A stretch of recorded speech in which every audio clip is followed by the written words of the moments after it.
Bonjour tout le monde, on se retrouve ici pour ma première vidéo.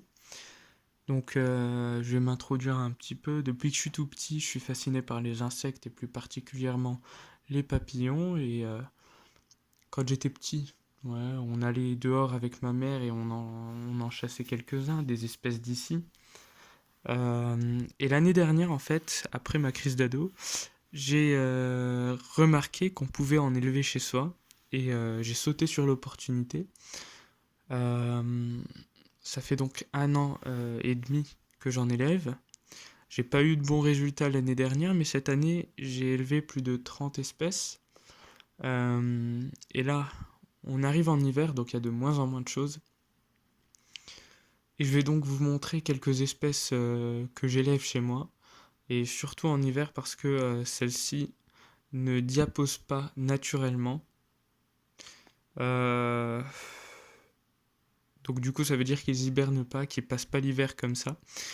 Puisque je vais vous montrer le plus grand papillon du monde, l'Attacus atlas, qui est relativement petit, du moins cette femelle elle est assez grande, comparée à celle que j'ai vue. J'ai que des femelles en ce moment. Normalement on peut le remarquer avec la taille des antennes, que les antennes sont plus petites, plus fines chez la femelle que chez le mâle. Et pour une bonne raison, c'est que le mâle a un système qui lui permet d'aller chercher la femelle. Euh, à travers, grâce aux phéromones qu'elle relâche, le mâle va capter avec ses ailes, ses antennes, les phéromones et va donc aller chercher la femelle. Bon, ce que vous voyez, ce qu'elle m'a giclé sur le doigt, c'est du méconium, donc c'est comme chez les bébés. Celle-là, elle vient de naître, donc c'est normal, elle recrache un petit peu tout ce qu'elle a dans le bide. Euh, voilà. Aussi, elle possède déjà les œufs dans l'abdomen, c'est-à-dire que je le vais un peu trop haut, c'est-à-dire que le mâle va, après s'être accouplé avec, va laisser son sperme euh, à l'entrée euh, de son organe reproducteur, voilà. Et ce qui va se passer, c'est que les œufs, quand ils rentrent en contact avec le sperme du mâle, les œufs deviennent fertiles. Et c'est comme ça chez tous les papillons en général. Oui, bah oui, c'est comme ça. Il y en a certains qui ont besoin de se nourrir avant. Et voilà. Donc voilà pour l'Atlas, le plus grand papillon du monde. J'ai aussi une petite préférence pour les sphinx, donc les sphingidae. C'est par exemple le sphinx à tête de mort qui est vachement connu après le film Le silence des agneaux. Donc il est pourvu d'une tête de mort sur son thorax, ce qui peut en effrayer plus d'un, mais ils sont pas bien méchants, hein. C'est juste qu'en dessous ils ont des épines, en dessous des pattes, je sais pas si vous voyez, qui se plantent dans la peau quand on se frotte à elles. Mais sinon, c'est très gentil comme bestiole. D'ailleurs, ils font un drôle de bruit. C'est un mécanisme de défense.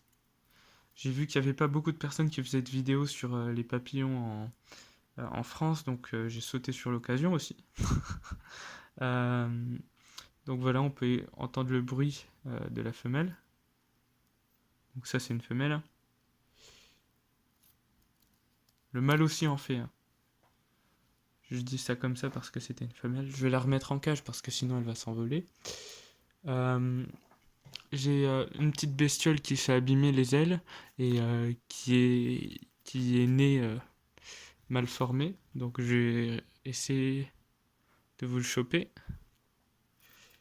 Le papillon lune de Lubernard, qui est le papillon lune chinois, qui vient de Chine bien entendu. Il s'abîme très très vite et comme là c'est le seul que j'ai, c'est un mâle avec ses grosses antennes, comparé à la femelle qui ont des antennes toutes fines et un plus gros bidon. C'est dommage qu'ils s'abîment très vite et qu'au bout de 3 jours ils sont plus capables de se reproduire. Déjà, son aile est mal formée. Et comment dire, en général, les papillons lune ont une queue, comme vous pouvez le voir, qui est assez long.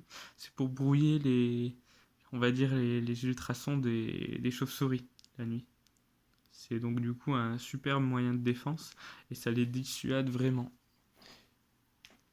Ils pensent que c'est une plus grosse bête que c'est censé être. Voilà, donc il a perdu une de ses queues. Ensuite, dernière espèce que j'ai pour l'instant. Cette espèce est magnifique. C'est vraiment une espèce d'exception. Elle vient du sud de la France. C'est le... Je sais pas ce que je fais. Bon, c'est magnifique comme truc. C'est le sphinx du laurier rose. Donc, elle migre d'Afrique jusqu'ici chaque année. Bah, plutôt jusque dans le sud. Parce que moi, j'habite dans le nord, donc j'ai pas l'occasion de les voir dans la nature. Juste qu'il s'accroche. On va trouver un troisième. J'en ai que 3 pour l'instant, mais il y en a plein qui vont sortir.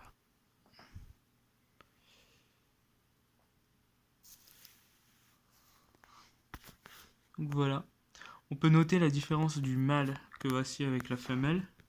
Si on regarde bien le bas là, ils ont les mâles ont 3 points ici.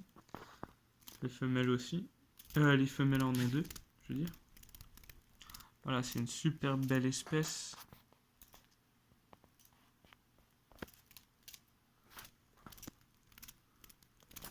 Que je suis très content d'avoir pu élever et je vais les réélever encore et encore.